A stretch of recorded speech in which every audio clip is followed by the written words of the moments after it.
lesser charge. And an historic Joplin building is getting a much-needed makeover. Also, the president outlines his agenda at the UN while dealing with a migrant crisis at the border. The 4 states' most watched news starts now. The defense for a Joplin murder suspect tries to make its case for a lesser charge as the trial enters its second day. Stephen Thompson is accused of shooting his estranged wife and another woman in 2015. Carissa Gerard died from her injuries. Thompson's estranged wife, Christina Thompson, survived but was critically injured. Stephen Thompson is charged with first-degree murder, first-degree domestic assault, and 2 counts of armed criminal action. His attorneys are trying to get a lesser charge of second-degree murder. You can follow along with the latest from the trial in this story on our website. That's KOAMnewsnow.com. A Kansas gamer whose online dispute with another player sparked a deadly hoax call will have to face a jury after violating the terms of a diversion deal he made with prosecutors. A U.S. district judge granted the government's motion to resume prosecution of Shane Gaskell of Wichita. Gaskell is charged with conspiracy, wire fraud, and other counts in connection with a series of events in 2017 that culminated in the fatal police shooting of 28-year-old Andrew Finch at his family's home in Wichita. The death drew national attention to swatting, a form of retaliation in which someone reports a false emergency to get authorities to descend on an address. Nearly a year ago, a fire left the future of the Olivia building in downtown Joplin uncertain. Now, work is progressing to restore the building and give it a new future. The December 7, 2020 fire destroyed the building's roof at 4th and Moffett, caused heavy damage to the 5th floor, and the Joplin Fire Department dumped just over 1 million gallons of water on it, with most of that water filtering through the interior of the building. The Downtown Joplin Alliance was able to partner with Bicota REI, and work began to restore the building. So we're really interested in investing in the Joplin area. Our business primarily deals with the restoration of old single-family homes. And so this was a big challenge and interesting project to try and take on something larger and more impactful than a single-family home. Now, Smith says at this point they don't have anything set in stone for an opening date, but they hope to be ready for tenants to move in by next fall. I was just looking at the tower cam. There is a stray cloud. Oh, no, now there's a couple more. There was a stray cloud. Now there's a few more. He called up his buddies. He's lonely. He's like, guys, hanging out here over Television City. You want to come join me? And they did. Well, and you know what it's he's still doing? Beautiful. He's counting down with me. 2 hours. Counting down to the fall equinox. You didn't think I'd provide you with a countdown clock, now did you? You always amaze. Ha! I may not think these things, but I'm prepared to be amazed. It'll be at 2:20 this afternoon will be the official beginning of astronomical fall. And Chris, we like to think the equinox meaning equal daylight, equal nighttime, right? Ours actually here in the 4 states won't hit until Saturday. Saturday is when we'll have 12 hours and 1 minute of daylight. Today, we're actually going to have about 12 hours, 8 minutes. But as we work towards Saturday, then on Sunday, we begin to shift down. It'll be 11 hours, 58 minutes, and we work backwards. But here we are with the countdown clock in effect and temperatures almost starting fall the same way we finished summer, which you refer to that as yesterday when that cold front rocked in. And we're rolling anywhere right now from about 67 to 73, a far cry from the high 80s and low 90s that we pulled off for the 8 previous days before Tuesday's front hit. It's a beautiful Skywatch storm tracker with a whole bunch of high pressure hanging over the Midwest and all the action way down in the Mississippi and east of the Mississippi right there, and really nothing coming at us. As a matter of fact, it'd be nice if we had some showers. Not going to be the case. We're not only going to have a warm up here as we begin fall, but also extremely dry weather as we head into the weekend. Coming up here in just a little bit, Chris will talk a little bit more about the equinox and also talk about Sam. Looking forward to it. Michael, thank you. In Nation Watch today, another day of diplomacy is on tap for President Biden, even though he's no longer at the UN General Assembly in New York. Now, this morning, the president will convene a virtual coronavirus summit of world leaders with a goal of finding a consensus about how to stop the pandemic. Bradley Blackburn reports from New York. President Biden called for cooperation during his address yesterday at the UN General Assembly, part of his push to reestablish the U.S. as a leader on the world stage. I stand here today for the first time in 20 years with the United States not at war We've turned the page.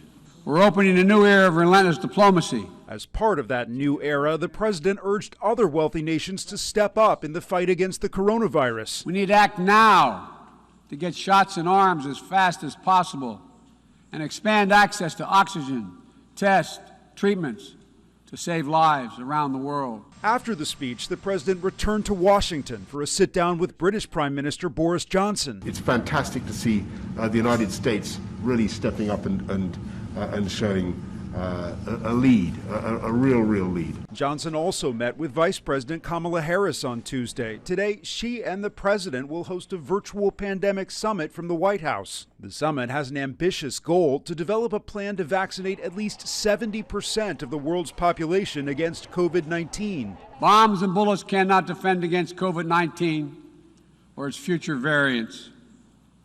To fight this pandemic, we need a collective act of science and political will. The coronavirus has claimed more than 4.7 million lives around the globe, including over 678,000 in the U.S.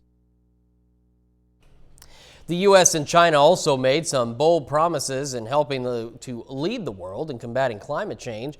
President Biden said he plans by 2024 to double funds aimed at helping developing nations tackle climate change. And for his part, Chinese leader Xi Jinping promised China would not build any new coal-fired power plants abroad.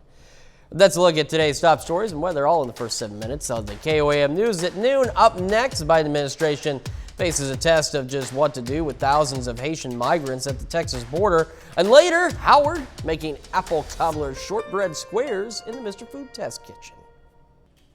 We have an update on the fate of thousands of migrants camped out on the border in Del Rio, Texas. Now, the Associated Press reports many people from the mostly Haitian group are now being allowed to remain in the U.S. while they seek asylum. Now, that's after a number of recent deportation flights back to Haiti. Manuel Borraquez is in Del Rio. President Biden says his administration is handling the influx of mostly Haitian migrants at the southern border. The Biden administration is a man-made disaster of inhumanity, of epic proportions. Republican Texas Governor Greg Abbott visited the camp Tuesday, expressing doubts that all the migrants would be processed soon. The only thing that they've shown is an incapability of dealing with this crisis candidly in a way where they pretend it doesn't even exist. And we're here to tell you, it exists. Border Patrol agents that were seen on horseback grabbing and lashing out at migrants are now on administrative duties pending a Homeland Security investigation. The administration has sent additional Border Patrol agents to the area as more than 8,000 migrants remain in the camp. With other sections of the river now off limits, this shallower stretch of the Rio Grande has become a lifeline. Many come over here to the Mexican side to buy food to bring back to their families at the bridge camp. Gregorio Jean-Pierre arrived with his wife and child. He crossed into Mexico looking for food for them. You've heard about the deportation? Sí, como seis, tres aviones se fue. And what do you think? ¿Qué piensas de eso? ¿Por qué hacer eso? Why do that? ¿Por qué No sé, todavía Si te nadie lo regresan sabe. a Haití, ¿qué tienes ahí? Do you have anything in Haiti? Nada. As we visited the Mexican side, we noticed that authorities there are also cracking down and limiting the movements of those migrants, leaving many of them feeling stuck. And of course, their biggest fear remains deportation. Manuel Borraquez, CBS News, Del Rio, Texas. Still to come on the KOAM News at noon, Mr. Food.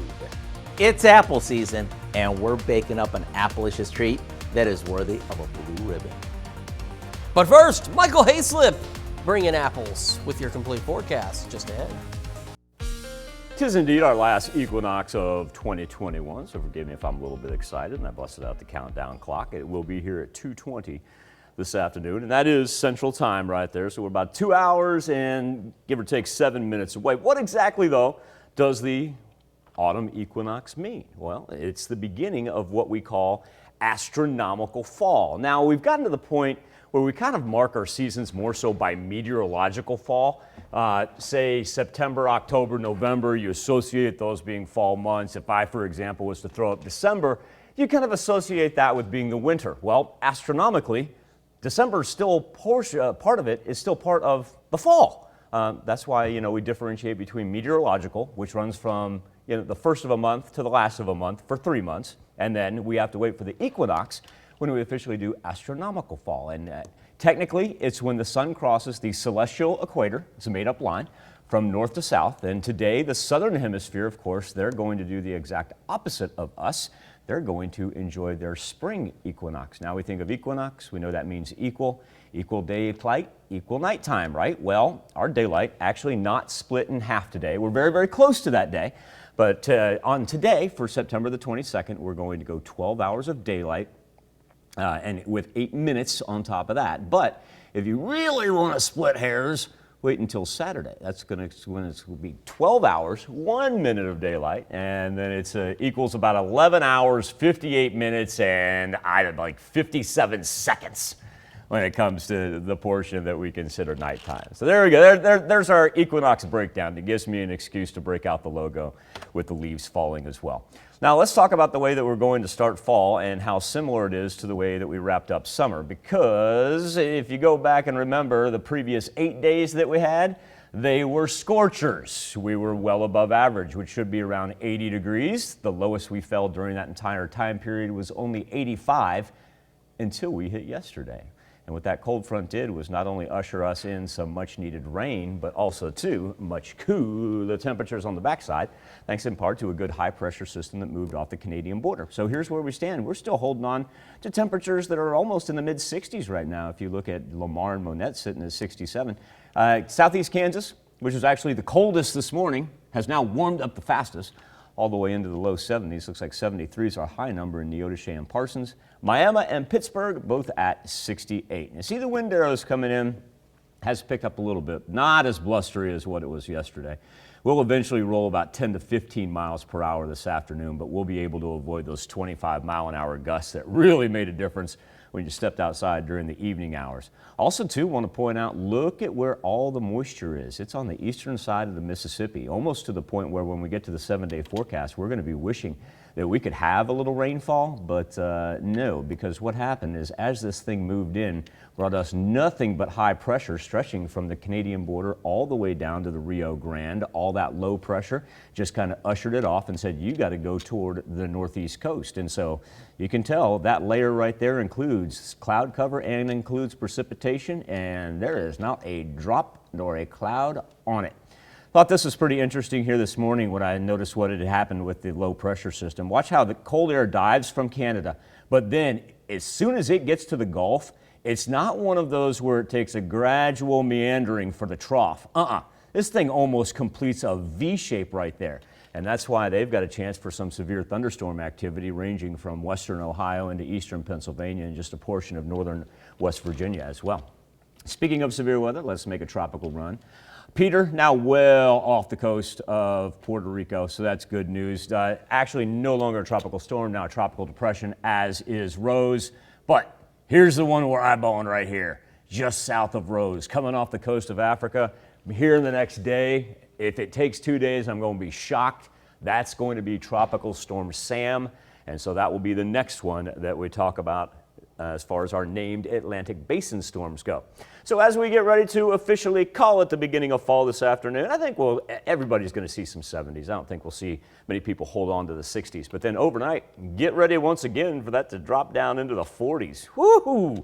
Yeah, hello, first night of fall. But then, Chris, look at this. We're going to replace fall-like temperatures with summer-like temperatures and go right back into the 90s by the time we get to the weekend. Yeah, no, that's about the way it should go, though, isn't it? I mean, that's... No shocker. No, not No at shocker. all. I mean, right now, because we're still in September. Right. And even into October, we can still have some toasty early days. into mid-October, we know we're going to see a smattering of high 80s and 90s pop up every now and then. And then all of a sudden, it's going to tank, and it's going to be cold, and it's going to, and that's the thing, is it's going to switch immediately from fall to winter. I know, and that's the day that I always do laundry, and my long underwear are not in the dryer, and I'm like, no, con! You know, it's funny, I was thinking of Star Trek because of Equinox. There was one in Voyager, so that's all I think There about. you go. Is that And particular folks, we did not even episode. plan that out right there. So, there we go. There we go. Michael, thank you. We're going to take this time now to honor today's four-state hero. Ralph Seltzer served in the U.S. Army from 1940 to 1944. Native of Webb City, Seltzer was stationed in Alaska. He earned several awards, and we thank you, Chief Warrant Officer to Ralph Seltzer, today's four-state hero.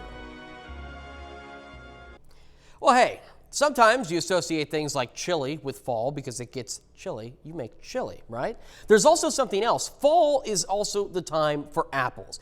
And Mr. Food is making this, the Apple Cobbler Shortbread Squares, today in the Mr. Food Test Kitchen. It's apple season, and that means our markets and farm stands are brimming with all sorts of freshly picked apples. And right now, they're at some pretty good prices. So besides eating them as is, we came up with an apple shortbread bar that I can only describe as, well, how about appleicious?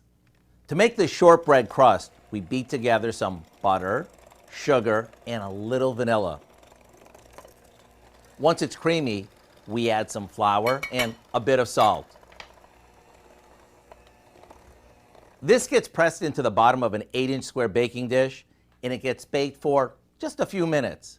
While that's in the oven, we toss peeled and sliced apples with some sugar, flour, cinnamon, and a little nutmeg. On top of our baked crust goes a crumb mixture that we made by combining some brown sugar with flour and butter. The apples go over that before finishing it off with more of the crumb topping, and then we pop it back into the oven. Once it cools, it's ready to serve.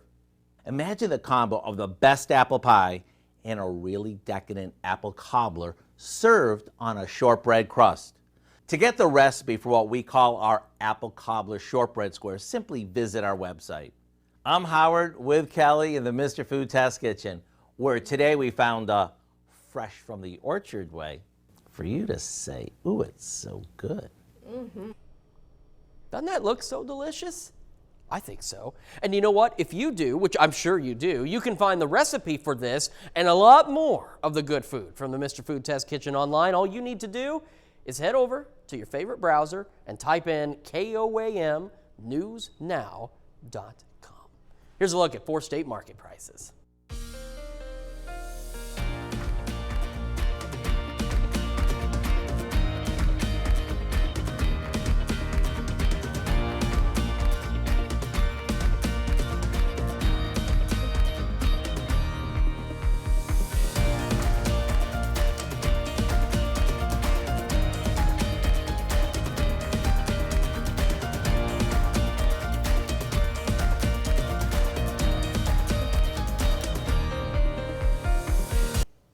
Wind's starting to pick up a little bit out there, so it's going to be blustery afternoon. We'll roll about 10 to 15 miles per hour, gust up to 20 at point in times. Enjoy a nice mild afternoon though. Temperatures only in the low 70s.